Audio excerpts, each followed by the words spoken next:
महंगाई राहत कैंप जादुई आंकड़े को छू चुका है। जी हाँ, 1,57,14,611 परिवार इस दौरान लाभान्वित हुए हैं। वहीं 6,93,16,961 गारंटी कार्ड अब तक वितरित किए जा चुके हैं।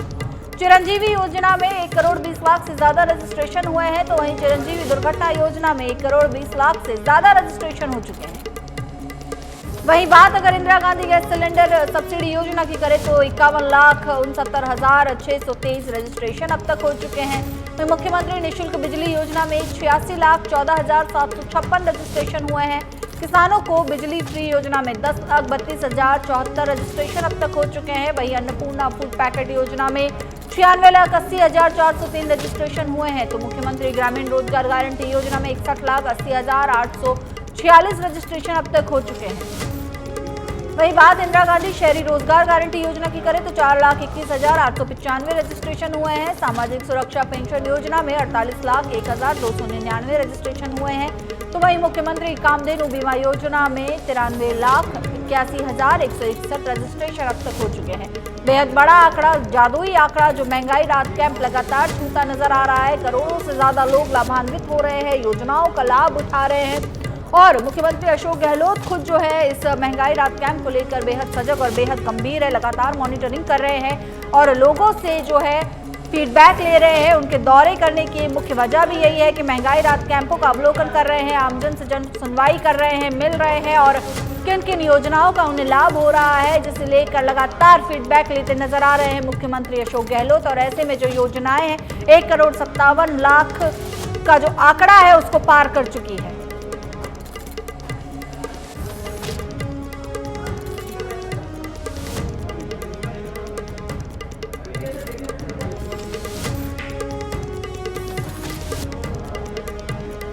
चलिए इस खबर पर और अधिक जानकारी देने के लिए हमारे साथ लाइव जुड़ चुके हैं हमारे संवाददाता धीरज रावल। धीरज, महंगाई राहत कैंप जो है लगातार एक जादुई आंकड़ा यहां पर छूता हुआ नजर आ रहा है और इसका मुख्य कारण ये भी है कि मुख्यमंत्री अशोक गहलोत जो है बेहद संवेदनशील नजर आ रहे हैं महंगाई राहत कैंप को लेकर। क्या कुछ जानकारी है, क्या कुछ अपडेट है और किस तरह का माहौल है इस वक्त? जी बिल्कुल, देखा जा रहा है कि महंगाई राहत कैंप शिविर का अवलोकन करते हुए मुख्यमंत्री अशोक गहलोत हर जिले पहुंच रहे हैं। उसी कड़ी के अंदर मुख्यमंत्री अशोक गहलोत उदयपुर संभाग के दौरे के ऊपर है, जहां पर मुख्यमंत्री सबसे पहले बांसवाड़ा चित्तौड़गढ़ पहुंचे थे, चित्तौड़गढ़ से बांसवाड़ा और बांसवाड़ा से आसपुर होते हुए वो उदयपुर पहुंचे। कल उन्होंने विभिन्न कार्यक्रमों में यहाँ पे जो हिस्सा लिया, इसके बाद जो है मुख्यमंत्री रात्रि विश्राम जो है वो उदयपुर में किया। लगातार मुख्यमंत्री अशोक गहलोत के जो दौरे हैं वो उदयपुर जिले संभाग भर में देखे जा रहे हैं कि कहीं ना कहीं चुनावी वर्ष जो है उसको देखते हुए मुख्यमंत्री अशोक गहलोत जो है हर जमीनी स्तर कार्यकर्ता तक पहुंचने की कोशिश कर रहे हैं। कल मुख्यमंत्री अशोक गहलोत ने यहाँ पर कार्यकर्ता सम्मेलन के अंदर हिस्सा लिया था और वहां से कार्यकर्ताओं से जो है वो एक संवाद किया था। वहीं मुख्यमंत्री अशोक गहलोत अभी सर्किट हाउस में जन सुनवाई करेंगे और जन सुनवाई के बाद प्रेस कॉन्फ्रेंस करेंगे। हमारे साथ में इस समय मंत्री रामलाल जाट मौजूद है, जिससे बात करेंगे कि किस प्रकार का आगामी जो प्रोग्राम है। लगातार जो है उदयपुर संभाग के अंदर एक के बाद एक दौरे किए जा रहे हैं, चुनावी वर्ष भी है और आगे क्या कार्यक्रम जो है वो मुख्यमंत्री का होने वाला है। देखो, उदयपुर संभाग शुरू से ही पिछड़ा हुआ संभाग रहा। अशोक गहलोत जी जब मुख्यमंत्री बने इन्होंने इस संभाग पर बहुत ही ज़्यादा ध्यान दिया है। हालांकि पूरे राजस्थान में ही देते हैं, लेकिन विशेष तौर से हर बार ही उन चाहे सत्ता में रहे या विपक्ष में रहे उदयपुर संभाग के दौरे हमेशा करते रहे। तो जो सत्ता में नहीं रहने पर जो चीज़ें समस्याएं उठ के आती उनको सत्ता में आने के बाद उसका निराकरण करते हैं। आपने देखा होगा पहले भी आरक्षण का बड़ा इशू चलता था, तो 6% ST का आरक्षण था, उसको अशोक गहलोत जी ने 12% किया। ओबीसी और आपका SC का 8% था, उसको अशोक गहलोत जी ने 16% किया और ओबीसी को भी पहली बार 21% का आरक्षण दिया। लेकिन आज बढ़ती हुई, पहले कैप थी सुप्रीम कोर्ट की, अब कैप हट गई, तो बढ़ती हुई जनसंख्या के आधार पर आरक्षण मिले हर बार मांग की जा रही है। मुख्यमंत्री जी से ही इन चीज़ों की मांग की जा रही है।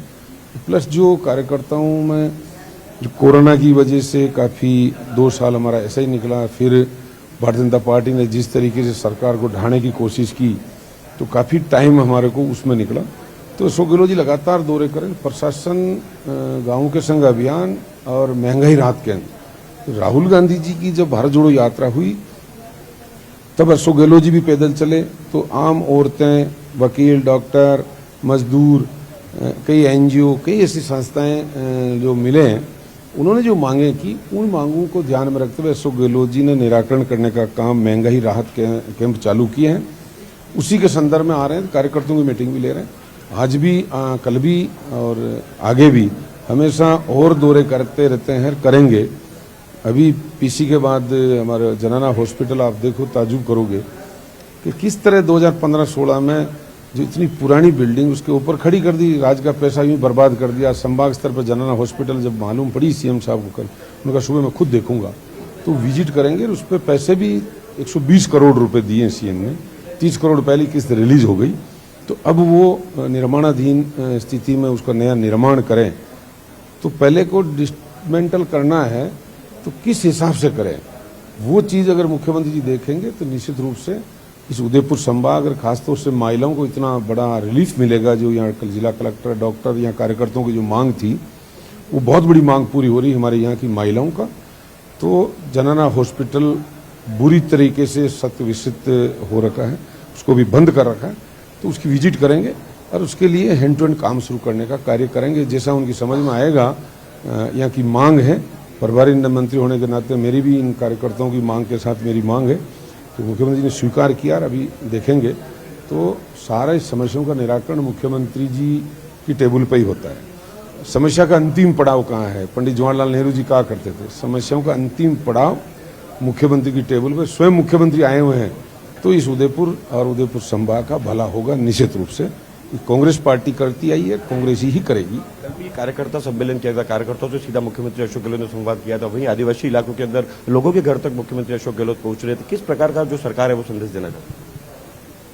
मैंने बताया ना, राहुल गांधी जी की पद यात्रा में जो 3 बड़े पॉइंट निकल के आए हैं, एक तो बढ़ती हुई महंगाई के अनुपात में मजदूरों का, किसानों का इनकम नहीं बढ़ी, कमाई नहीं बढ़ी। दूसरा, सामाजिक समरसता जिस तरह भारतीय जनता पार्टी ने बिगाड़ रखी है। और तीसरा, युवाओं को सत्ता में भागीदारी और बेरोजगारी, नौकरियों में जो चीजें नहीं मिल पा रही, ये हमेशा राहुल गांधी जी ने यूपीए सरकार के समय में भी आर्थिक आधार पर जनगणना और जनसंख्या के आधार पर आरक्षण देने की शुरुआत की थी, उसको भारतीय जनता पार्टी ने बंद कर दी। इन 3 चीजों के ऊपर राहुल गांधी जी की यात्रा रही है। उन्हीं चीजों को मुख्यमंत्री जी ने अलवर में, याद हो तो, घोषणा की थी कि 500 रुपए गैस के सिलेंडर में मैं राहत दूंगा। भारतीय जनता पार्टी ने एक बार देके 1 महीना और अपने हाल पे छोड़ दिया। तो वही राहुल गांधी जी की बात को अशोक गहलोत जी ने इम्प्लीमेंट किया।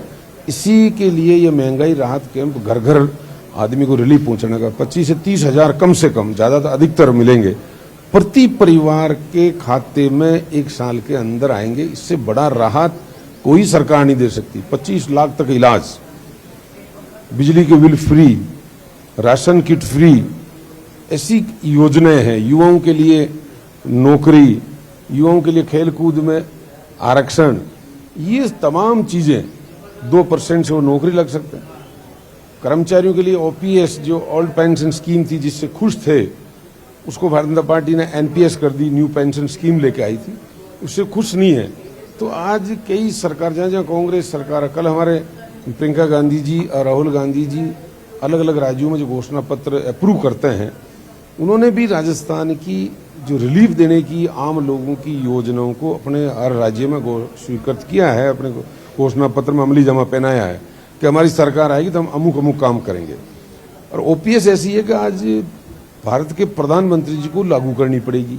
आज चिरंजीवी योजना प्रधानमंत्री जी स्वयं पधारे थे, नाथ द्वारा मुख्यमंत्री जी ने मांग की थी कि ये ऐसी योजना है सामाजिक जन कल्याण की, इसको पूरे हिंदुस्तान में लागू करना चाहिए। आज भारतीय जनता पार्टी ने आयुष्मान का नाम लेके किया, उसमें 19% लोग कवर होते हैं। चिरंजीवी योजना में 89% लोग कवर हो रहे हैं। 10-11% को भी हम 1700 रुपये में 850 स्वयं राज्य सरकार दे रही है और तमाम लोगों को कवर किया जा रहा है। तो ये योजना पूरे हिंदुस्तान में लागू होनी चाहिए, ये बार बार मुख्यमंत्री जी मांग कर रहे हैं। तो इससे रिलीफ आम लोगों को मिल रहा है, इसीलिए मुख्यमंत्री जी का दौरा हो रहा है। आज काम को देखते हुए अगर वोटिंग हो तो भारतीय जनता पार्टी की जमानत जब्त हो, लेकिन अब देखो, आप जैसे जैसे चुनाव आएंगे, कई ऐसे बाबा आएंगे जिनको धर्म के नाम पे वो लोग ये करेंगे कि साहब लोगों को गुमराह करो, वोट लो। लेकिन जब आपको जनता ने चुना है, डेमोक्रेसी पंडित जवाहरलाल नेहरू जी, महात्मा गांधी जी, मौलाना आजाद साहब, बाबा साहब अम्बेडकर लेकर आए, इनके साथ कई है, शहीद हुए हमारे भगत सिंह जी, चंद्रशेखर आजाद, मंगल पांडे, तात्या टोपे, झांसी की रानी। तो इन लोगों का कहीं न कहीं योगदान रहा है, ये लोग जेलों में रहे हैं। तो इन्होंने डेमोक्रेसी इसलिए लाए कि आम लोगों के काम हो, इसलिए नहीं लाए कि आप भजन बोल के लोगों को गुमराह करो। भजन आर्थिक हमारे मन में आस्था होती है, सनातन धर्म के प्रेमी सारे लोग हैं, हम सब लोग धर्म में आस्था करते हैं, विश्वास करते हैं, लेकिन भारतीय जनता पार्टी केवल काम कुछ नहीं करती, झूठ बोलती, जट बोलती है और गुमराह करने का काम करती है। इसीलिए मुख्यमंत्री जी बार बार ये लोगों को समझा भी रहे, कार्यकर्ताओं को कह रहे हैं कि आप आम लोगों की पीड़ा घर जाके सुनो और अधिकारी कर्मचारी उसको रिलीफ देंगे। इस तरह की योजनाएं बनी, इसीलिए कैंप हो रहे हैं।